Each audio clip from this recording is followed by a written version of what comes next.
கடனாளியாவும் இருக்கக்கூடாது, இதை விட்டு உன்னிடத்தில் பாதுகாப்பு தருகிறேன் என்று நபிகள் நாயகம் ஸல்லல்லாஹு அலைஹி வஸல்லம் சொல்லிக் கொண்டே இருப்பார்கள். இது புகாரியில 6399 ஹதீஸ்ல இடம்பெற்றிருக்கிறது. அப்ப முடிஞ்ச கடன்ல இருந்து இப்ப பாதுகாப்பு தேடுறோமோ அப்ப ஒரு முழு மன ரீதியாகவே நம்ம கடன் வாங்குவதை தவிர்க்க நினைக்குவோம்.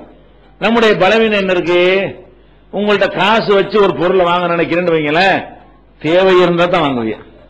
ஒரு பொருளை வாங்க போறீங்க, கையில காசு இருக்குது, அதை வாங்கும் பொழுது என்ன செய்வீங்க? காசு கொடுத்துட்டு வாங்குறதா இருந்தா அது இது தேவையா? அது வாங்கிட்டோம்னா நாளைக்கு வேற ஒரு செலவுக்கு வருமே, இதை வச்சுதான் ஒரு மாசத்தை ஓட்ட வேண்டி இருக்கிறது, வேற வேற பிரச்சனைகள்லாம் இருக்குதுன்னு சொல்லி அதை விட மிச்சமா இருந்தா வாங்கிடுவீங்க. இல்ல சரியா வராதுன்னா பேச பாக்கெட் வச்சு அடுத்த மாதம் பாத்துக்கணும்னு வந்துருவீங்க. கடன் தர்றான்னு வைங்க, ஒரு பொருள் கடன் இல்லாட்டா வாங்குவீங்க. கொடுக்க இயலும் அதெல்லாம் கவலை கிடையாது. ஏசி வாங்கிற கடன், பிரிச்சு கடன் இருக்கிறவங்களேன், இந்த ஏசி வாங்கின கெப்பாசிட்டி இருக்கா, அது திருப்பி கொடுக்க இயலுமா? ஏசி வாங்கினா 20,000 30,000 வேணுமே. நம்ம வாழ்க்கை செலவு சாப்பாட்டுக்கு சரியா ஓடிக்கிட்டு இருக்கும் பொழுது 30,000 எந்த காலத்துல நம்ம கொடுக்க போறோம்? அப்ப கொடுத்தோம்னு சொன்னா அது வாழ்க்கை செலவுக்கு பத்தாம போயிருமே, அதுக்கப்புறம் கரண்ட் பில் அதிகமா வருமே, அதுக்கப்புறம் செலவுலாம் வருமே என்றெல்லாம் கணக்கு பண்ணி காசு கொடுத்து வாங்கல யோசிக்கிறோம். கடனா கிடைச்சுன்னு சொன்னாலேயே தேவையை விட ஜாஸ்தியா வாங்குவோம், தேவையில்லாததெல்லாம் வாங்குவோம். ஒரு 10 கிலோ வாங்குற இடத்துல 20 கிலோ வாங்கி போடுவோம். காசு கொடுத்து வாங்கினா அப்ப என்ன விளங்குறோம்? கடன்னா ஓசி மாதிரி. என்ன மேட்டர் நினைச்சுக்கிறோம்? கடன் தானே. ஆனா நம்ம கொடுக்க போறோம், விட போறது இல்லாம. அப்ப இந்த கடன் என்பது ஒரு பெரிய ஒரு எந்த அளவுக்குன்னா கிரெடிட் கார்டு கை வச்சுக்கிட்டு என்ன செய்யறாங்க? அந்த கிரெடிட் கார்டு என்னைக்கு வந்துச்சோ அன்னைக்கு தான் குடும்பங்கள்ல பொருளாதார நெருக்கடியும் பொருளாதார சிக்கலும் என்ன செஞ்சிருக்கு? அதிகரித்து இருக்கிறது. இந்த காரை கையில வச்சுக்கிறாங்களா, பாக்குற பொருள் எல்லாம் வாங்குறது. ஏன்? 45 நாளைக்கு கடன் தர்றான்ல, கையில காசு வச்சுக்கிற வேண்டியது இல்ல. 45 நாளைக்கு என்ன செய்யறதுக்குள்ள இந்த வட்டி இல்லாம கடன் தர்றான். அதனால என்ன செய்வோம்? கிரெடிட் கார்டை கொடுக்க வேண்டியது, 10,000 ரூபாய் பில்ல போட வேண்டியது. அது பெருமை பந்தா என்ன செய்யறது? கார்டை வச்சுக்கிட்டு கார்டை எடுத்துக்கிறீங்களா அப்படின்னு சொல்றது எல்லாம் பெருமை. கடைசியில் என்ன வாங்கிட்டு வந்த பிறகு இப்படி எவ்வளவு நாளைக்கு வண்டி உனக்கு இருக்கிறவனுக்கு சரியா வரும், இல்லாதவனுக்கு அன்றாடம் உழைத்து சாப்பிடக்கூடியவனுக்கு இது தேவையா? உனக்கு 45 நாள்ல இப்படி கொடுப்ப, 45 நாள் கொடுக்க முடியாது. அப்ப அதுக்கு வட்டி போட வேண்டியிருக்கும், அல்ல கடனுக்கு கடன் வாங்க வேண்டியிருக்கும். அந்த கடனை கொடுக்க வேற ஒரு கடன், அதுக்கு வேற ஒரு கடன், அதுக்கு வேற ஒரு கடன். கடைசியில் கடனை வாங்கி கடன் அடைச்சிக்கிட்டு போகக்கூடிய நிலைமை தான் ஏற்படுமே தவிர கடன் தீர போறது கிடையாது. அதனால நம்ம கடன்ல இருந்து பாதுகாப்பு தேடிட்டு வந்தீங்கன்னு வைங்க, அவ்வளவு பயங்கரமான ஒரு விஷயமா இது. அப்பதான் மனசுல பதியும். கடன்ல பாதுகாப்பு தேடாம இருந்தீங்கன்னா கடன் சாதாரணமா தர்மமா வாங்குற மாதிரி அன்பளிப்பு வாங்குற மாதிரி நினைச்சுக்கிட்டு இருக்கிறோம். அப்ப அந்த மாதிரியான ஒரு பயம் உண்டாகக்கூடிய வகையில் நம்ம என்ன செய்யணும்? இனிமேல் இதுவரைக்கும் நம்ம அப்படி நடந்து கொண்டிருந்தாலும் கடன்கிறது நம்மளா ஏற்படுத்தி கொண்டதுதான். நமக்கு மனநோய் வருது, மன அழுத்தம் வருது என்று சொன்னால் கடன் எப்போ வாங்கலாம்?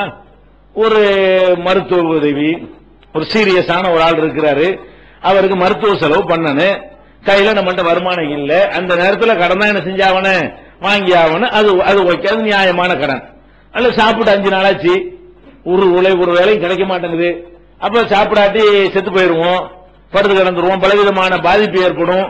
இந்த மாதிரி நேரத்தில் ஒரு சின்ன ஒரு தேவைக்கு கடனை வாங்கி கொண்டோமே ஆனால் இது ரீசன், இதெல்லாம் என்ன இருக்கிறது?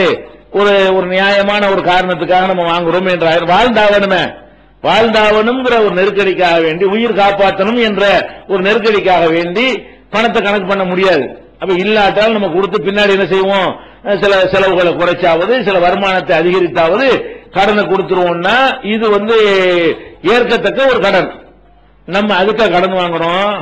அதிகமான பேர் எது கடன் வாங்குறான்னு சொன்னா 10 20 ஆக்குறது தான் கடன் வாங்குறான். ஏற்கனவே 10 லட்சம் ரூபாய் இருக்கும், அது 20 லட்சம் ரூபாய் ஆக்குறதுக்கு கடன் வாங்குறான். ஏற்கனவே ஒரு வீடு இருக்கும், அதை பெரிய வீடு ஆக்குறதுக்கோ அல்லது இன்னொரு வீடு கட்டுறதுக்கு தான் கடன் வாங்குறான். ஏற்கனவே வீடு இருக்கும், வீட்டுல இன்னொரு மாடி கட்டணும், ஒன்று நல்ல தரலையில மாடி கட்டுறது தந்த கட்டிருப்பியா இல்லையா? உனக்கு தரல, உன் சோத்துக்கும் வாழ்க்கைக்கும் சரி, சம்பாதிக்கும் சரியா இருக்கிறது. அப்படி என்ன நினைக்கணும்? நமக்கு இவ்வளவுதான் வருது, இந்த நேரத்தில் மேல ஒரு மாடியை கட்டுறதுக்கு அதுக்கு ஒரு 20 லட்சம் ரூபாய் 30 லட்சம் ரூபாய் செலவழிக்கிறதா இருந்தா நம்மள்ட்ட இல்ல. கடனை வாங்கிட்டு அதை கட்டிட்டோம்னு சொன்னா எப்படி அதை கடனை செலுத்த முடியும்? கடன்காரன் கொடுக்கணுமா இல்லையா? இத நம்மளா இழுத்து போட்டுக்கிறோமா அல்ல யாராவது நம்ம தலையில் திணிச்சாங்களா? நம்மளா இழுத்து போடுறோம். இந்த கடனுக்கு வாங்குறது என்பது, கடனுக்கு பெரும்பாலும் தரமாட்டான், வட்டிக்கு தான் கடன் தருவான். சொந்தக்காரன் தான் கடனுக்கு சும்மா தருவான். மற்றவன்ட்ட கடன் வாங்க போனா என்ன செய்வான்? வட்டி தான் போடுவான். அப்ப அந்த மாதிரி எல்லாம் நம்மளாதான் இழுத்து போட்டுக்கிறோம். நிர்பந்தத்துக்கு வாங்குவதை பத்தி பிரச்சனை இல்ல.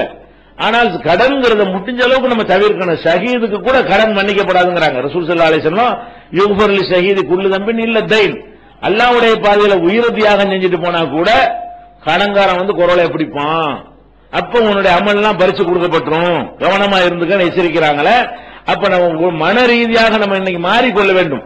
எக்காரணத்தை கொண்டும் ரொம்ப அவசியம் ஏற்பட்டாலே தவிர நாங்கள் கடன் வாங்க மாட்டோம். நீங்க வாழ்ந்து பாருங்க, மன உளைச்சலுக்கு வேலையே இல்லை. ஏன் வருது? இருக்கிற கொண்டு வாழ்ந்துட்டு போறோம். 10க்கு பதில் 5 வாங்கிட்டு போங்க. ஒரு லிட்டருக்கு பதில் 1/2 லிட்டர் வாங்கி வாழ்ந்துட்டு போங்க. ஒரு மூட்டைக்கு பதில் 1/2 மூட்டை வாங்கிட்டு போங்க. என்ன இருக்குதோ அதுக்கு தகுந்த மாதிரி அட்ஜஸ்ட் பண்ணிக்க வேண்டியது. அல்லாஹ் தருவதை கொண்டு அட்ஜஸ்ட் பண்ணி விட்டோம் என்று சொன்னால் அதுல பெரிய ஒரு இழப்பனா வராது. எந்த அளவுக்கு ரசூல் ஸல்லல்லாஹு அலைஹி வஸல்லம் சொல்றாங்க கேட்டா, தஆமுல் வாஹிது யக்ஃபீல் லிஸ்னைன். ஒரு ஆள் சாப்பாடு தான் இருக்குது, 2 பேருக்கு அது போதும். மனசு மட்டும் கொஞ்சம் வச்சோம் என்று சொன்னால் ஒருவருடைய உணவு, ஒரு ஆளுக்கு உணவு இருக்குது, காசு கடன் வாங்க வேண்டியிருக்கா, ஒரு ஆளுக்கு தான் சாப்பாடு இருக்கா, ஆளுக்கு போதே சாப்பிடுவோம். இதுல என்னன்னு செத்தா போயிட போறோம். அப்ப ஒரு ஆளுடைய உணவு 2 ஆளுக்கு போதும், 2 ஆளுடைய உணவு 4 ஆளுக்கு போதும் என்றெல்லாம் நபிகள் நாயகம் ஸல்லல்லாஹு அலைஹி வஸல்லம் எதுக்கு சொல்லி தர்றாங்க? இருக்கிறத கொண்டு நிறந்து வாழ பாருங்க. கடன் வாங்கி கொண்டு வாழ்வதற்கு மூத்தா போயிட்டோம்னா நம்ம அமலை கொண்டு கொடுக்க முடியுமா அவனுக்கு? நம்ம கடன் வாங்கியவனாக நம்ம மரணித்து விட்டோம் என்று சொன்னால் நம்முடைய அமல் அவனுக்கு போயிருமே, அவன் பாவத்தை நம்ம சுமக்க வேண்டி இருக்குமே என்று மறுமையை அடிப்படையாக வைத்து சிந்தித்தாலும் அது நல்லதில்ல. உலகத்தில் நீங்க சிந்தித்தாலும் நீங்க கஷ்டம் அதிகமா தான் படுவீங்க. கடன் வாங்கி விட்டீர்களே, ஆனால் கடன் வாங்காம இருக்கும் பொழுது இருக்கக்கூடிய ஒரு நிம்மதி கடன் வாங்கணும் இருக்கவே இருக்காது. எந்த ஒரு கட்டத்திலையும் அல்லாஹ் நம்மளை ரொம்ப நெருக்கடிக்கு தள்ளினாலே தவிர நாங்க கடன் வாங்க மாட்டோம் அப்படிங்கறதுல நம்ம உறுதியாக இருக்க வேண்டும். இது அப்பதான் நம்ம நாளைக்கு இந்த மாதிரி பிரச்சனை வராம இருக்கும்.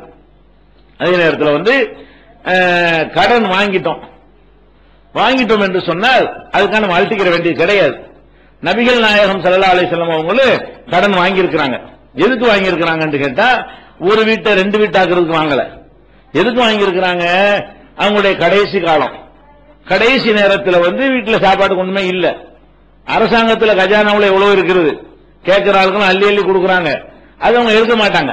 அந்த மாதிரி இருக்கும் என்ன செய்யறாங்க, ஒரு யூதர்கிட்ட கொண்டு போய் தன்னுடைய கவசத்தை, கவசம்னா இரும்பு உடை, போர்க்களத்தில் போட்டுக் கொள்ளக்கூடிய இரும்பாலான இரும்பு சங்கிலியால் செய்யப்பட்ட ஆடை இருக்கு இல்லையா, அதை போய் அடமானமா வச்சு, வட்டி இல்லாத அடமானமா வச்சு ஒரு சில மரக்கால் கோதுமை என்ன செய்யறாங்க, வீட்டு உணவு தேவைக்கான வாங்கிட்டு வர்றாங்க.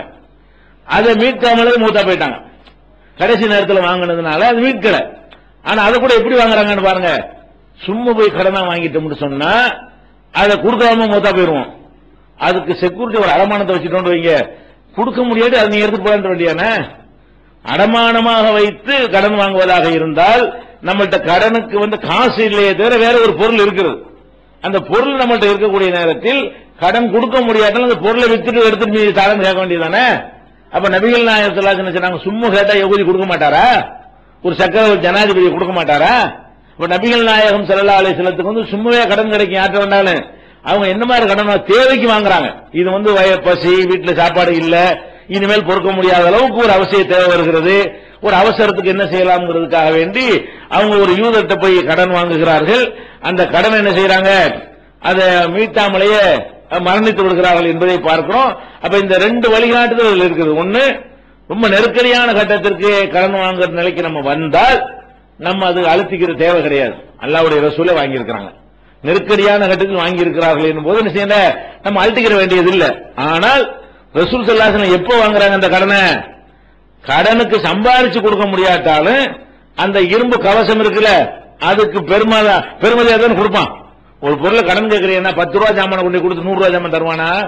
அடமானமா 100 ரூபா சாமான கொடுத்தீங்கன்னா 50 ரூபா சாமான் தான் தருவான். அடமானமா 1 பவுன் நகையை கொடுத்தீங்கன்னு சொன்னா அரை பவுன் 3/4 பவுனுக்குரிய காசு தான் உங்களுக்கு தருவானே தவிர 1 பவுன் நகையை கொடுத்துட்டு 5 பவுன் நகைக்கு உள்ள காசு தருவானா? தரமாட்டான். அப்ப அடமானமாக கொடுத்து கடன் வாங்கக்கூடிய ஒரு பழக்கத்தை நம்ம வைத்துக் கொண்டோமே, ஆனால் இதுதான் ரசூலுல்லாஹ்வுடைய முன்மாதிரி. சும்மா கடன் வாங்கக்கூடாது. சும்மா கடன் வாங்கினால் நம்ம செலுத்த மாட்டோம். நம்ம வேணும் அதிகமான சுமைகளை சுமக்கக்கூடியவர்கள் ஆகுவோம். நமக்கு சக்தி இல்லாமல் வாங்குவோம். அப்ப நம்ம என்ன செய்யணும், கடன் கேட்கிறதா இருந்தா இந்தாங்க 5 பவுன் நகை இருக்குது, ஒரு தேவை இருக்குது, 1 லட்சம் ரூபாய் தாங்கன்னு கேளுங்க. கொடுக்க முடியலையா, கடன் எடுத்து மீதி தாப்பான்னு கேளுங்க. என்ன வட்டியா? வட்டின்னா பயப்படணும். 1 லட்சம் ரூபாய் கடன் வாங்கினா 5 லட்சம் ரூபாய் வட்டி இல்லாத கடன் தானே, தெரிஞ்சவங்கள்ட்ட வாங்க. அப்ப கடன் வாங்குவதாக இருந்தால் திருப்பி செலுத்துவதற்குரிய ஒரு உத்தரவாதத்தோடு கடைசி காலத்தில் இருக்கும்போது கூட அந்த உத்தரவாதத்தோட வாங்குறாங்க. ரசூலுல்லாஹ் மௌத்தா போன பிறகு யாரும் அந்த கடனை செலுத்த தேவை கிடையாது. கவசம் இருக்குல்லப்பா, எடுத்துட்டு மீதி காசு கொடு, அல்ல கணக்கு நேர் பண்ணிக்க, நீ கொடுத்த உணவுக்கும் நான் கொடுத்த கவசத்துக்கும் சரியா போச்சு என்று ரசூல் ஸல்லல்லாஹு அலைஹி வஸல்லம் இருந்திருக்கிறாங்களே. இதை நீங்கள் முன்மாதிரியா கொண்டீர்களேயானால் அவசியத்துக்கு கடன் வாங்க வந்தா கூட நம்மள அது பாதிக்காதீங்க. கடன் வாங்கி கடன் அடைக்க மாட்டோம். நம்ம சாமான் இருக்குது, பொருள் இருக்கிறது, நம்ம பொருள் கடனுக்கு உத்தரவாதமா செக்யூரிட்டியா கொடுத்து வைத்திருக்கிறோம். அந்த மாதிரி ரசூல் ஸல்லல்லாஹு அலைஹி வஸல்லம் வாங்கினார்கள் என்கிற செய்தி புகாரியில 2068, 2069, 2096, 2200, 2251, 2252, 2386 இதெல்லாம் புகாரியில நபி ஸல்லல்லாஹு அலைஹி வஸல்லம் அவர்கள் இந்த யஹூதி இடத்துல, யூதர் இடத்துல தம்முடைய கவசத்தை அடமானமாக வைத்து சிறிதளவு தானியத்தை பெற்று குடும்பத்தை ஓட்டி இருக்கிறார்கள் பார்க்கிறோம். அப்ப நம்மளும் கடன் வாங்கணும் அழுத்திக்க தேவையில்லை, இந்த மாதிரி வாங்க வேண்டும். அடுத்ததாக கடன் வாங்கின பிறகு ரசூல் ஸல்லல்லாஹு அலைஹி வஸல்லம் அவர்கள் சில நேரங்கள்ல சமுதாயத்துக்காக கடன் வாங்குவாங்க. தனக்கு கடன் வாங்கினதை பார்த்துக்கிட்டீங்கன்னா இந்த மாதிரி நெருக்கடி தான் வாங்கியிருக்கிறாங்க. அதே நேரத்தில் ஒருத்தர் கேட்பாரு, வருஷ கடைசின்னு வைங்க, ஒரு வருஷ கடைசி மாச கடைசியில சில ஆள்கிட்ட பணம் இருக்காது இல்லையா, ஒரு ஜமாத்தா இருந்தாலும் ஒரு அரசாங்கமா இருந்தாலும் அந்த வருமானம் வரக்கூடிய காலத்துல வருமானம் வரும், மற்ற நேரத்தில் என்ன வருமானங்கள் இல்லாம இருக்கும். அப்ப யாராவது ரசூல் ஸல்லல்லாஹு அலைஹி வஸல்லம் உதவி கேட்டு வருவாங்க. உதவி கேட்டு வந்தா அவங்க என்ன செய்வாங்க, அவருக்கு உதவி கொடுங்கன்னு சொல்லிட்டு யார்ட்டையாவது ஒரு ஒட்டகம் இருக்குமா அது கொடுங்கன்றுவாங்க. ஒரு ஒட்டகம் ஜமாத்து சார்பா பைத்துல் மால்ல இருந்து என்ன செய்வாங்க, கொடுக்கறதுக்கு ஒண்ணும் வரல என்று சொன்னா அடுத்த மாசம் அங்க இருந்து வந்துரும், பஹ்ரைன்ல இருந்து வந்துரும், இங்க இருந்து வந்துரும், ஜக்காத்து பொருள்லாம் வந்துரும் என்ற ஒரு அடிப்படையில் என்ன செய்வாங்க, அவங்க யாருக்காவது தான தர்மம் கொடுப்பதற்காக வேண்டி, ஜக்காத்திலிருந்து கொடுப்பதற்காக வேண்டி யாராவது ஒரு ஆட்ட என்ன செய்வாங்க, இருக்கிற ஆள்கிட்ட நீங்க ஏதாவது கொடுக்குறீங்களா, அவர் கொடுங்க நான் தந்துடுறேன் அப்படின்னு கடன் வாங்கி இருக்கிறாங்க. அந்த மாதிரி ரசூல் ஸல்லல்லாஹு அலைஹி வஸல்லம் ஒரு நாள் ஒரு ஆள்கிட்ட வாங்கி விட்டாங்க. பலதரப்பட்ட அந்த ஆள் பேர்லாம் ஹதீஸ்ல சொல்லப்படல, ஆனா கண்டிப்பா ஒரு சஹாபியா தான் இருப்பாரு. சஹாபாக்கள்லையும் நம்ம சராசரி மனிதர்கள் இருப்பாங்க இல்லையா. அப்ப நபி ஸல்லல்லாஹு அலைஹி வஸல்லம் அவர்கள் அவர்கிட்ட வாங்கிட்டாங்க. வாங்கினவுன்னு அந்த ஆள் கொடுக்க முடியல, ஜக்காத்து வந்தவன தர்றேன்னு இருப்பாங்க, ஜக்காத்து வரல, இந்த வருது அந்த வருதுமோ பல நாடுகள்ல இருந்து வசூலித்து வரணுமா இல்லையா. அப்ப பைத்துல் மாலுக்கு பணம் வரல. வந்த உடனே ரசூல் ஸல்லல்லாஹு அலைஹி வஸல்லம் என்ன செய்யறாரு, கடுமையான முறையில் என்ன சொல்லி வாங்குனீங்க, அல்லாஹ்வுடைய ரசூல்கிட்ட என்ன சொல்லி வாங்குனீங்க, நீ என்ன தராம ஏமாத்துறீங்களா, என்ன சொன்னார்னு விளங்கல, கடுமையான வார்த்தைகளை போட்டு கேட்டார்னு வருகிறது. நம்ம ஊகம் பண்ணிக்கிற வேண்டியதான். கடுமையான வார்த்தைகளை சொல்லி அல்லாஹ்வுடைய ரசூல்கிட்ட கொடுத்த கடனை திருப்பி கொடுக்கல என்று சொன்னா நெருங்கிய நண்பனா நகமும் சதையுமா இருந்தாலும் இப்படிதான் பேசுவாங்க. என்னால வழங்கிடணும். அல்லாஹ்வுடைய ரசூல்கிட்ட இப்படி பேசினாங்கன்னு சொன்னா வாங்கின கடனை கொடுக்கலன்னு வைங்க, அந்த மரியாதை அப்படி போயிடும். நம்ம இவ்வளவு பழகிட்டு இருந்தான், புருஷன் அவன் சட்டை நம்ம போட்டு நம்ம சட்டை அவன் போட்டுட்டு இருந்தா இப்படி இருந்தா மாடான்னு சொல்லிட்டு நம்ம நினைப்போம். ஆனா கடன் கொடுத்தவன் டக்குன்னு அப்படி மாறிக்கிடுவான். நீங்க வாங்கினாலும் கொடுத்தாலும் இருக்கிற காரணத்தினால உங்களை அப்படி கீழே தள்ளிடுவான். கொடுத்ததுனால அவன் கொஞ்சம் தன்னை உயர்வாக நினைத்துக் கொள்வான். அப்படி நினைச்சு என்ன செய்யறாங்க, கடுமையான முறையில் கேட்டவன எந்த அளவுக்குன்னா கூட இருந்த சஹாபாக்களுக்கெல்லாம் புடிச்சு சாத்தலாமான்னு கோவம் வருது. அப்பனா என்ன மாதிரி கேட்பாரு பாத்துக்கிறேங்க. இந்த ஆளு அது எப்படி சபையில வச்சு கேட்கிறான்னு வந்தது. அந்த கடனை கேட்கிறாங்க ரசூலுல்லாஹ் தனியா போய் பார்த்து கொஞ்சம் கடுமையா கேட்டா கூட யாருக்கும் தெரியாம கேட்டா கூட பரவாயில்ல. இந்த மாதிரி சபையில உட்கார்ந்து இருக்கும்போது என்னங்க நீங்க கடன் வாங்கி தரீங்களா இல்லையா, எத்தனை பேரும் உங்களை அலைகிறது அப்படியே சொல்லியிருப்பாரு. என்னமோ ஒண்ணு சொன்னவன இருக்கிற ஆளுக்கெல்லாம் கோவம் வந்து புறா நாட்டுறான்ற மாதிரி கோவம். சஹாபாக்கள் ரசூலுல்லாஹ்ட்ட ஒரு பேசுவியா அப்படின்னு சொல்லி சொல்றாங்க. அப்ப நபி ஸல்லல்லாஹு அலைஹி வஸல்லம் என்ன செய்றாங்க, தௌஹு விடுங்கள், அவரை விடுங்கள். ஃபஇன்னலி சாஹிபில் ஹக்கி மகாலன், கடன் கொடுத்தவருக்கு இப்படி பேச உரிமை இருக்கிறது. கடன் கொடுத்தா அப்படின்னு பேசுவாங்க. நானும் சைஸுக்கு நான் வாங்கிட்டேன், என்ன இருந்தானே நான் வாங்கிட்டா அவர் கொடுத்தவர் ஆகிட்டாரு அப்படித்தான் பேசுவாரு.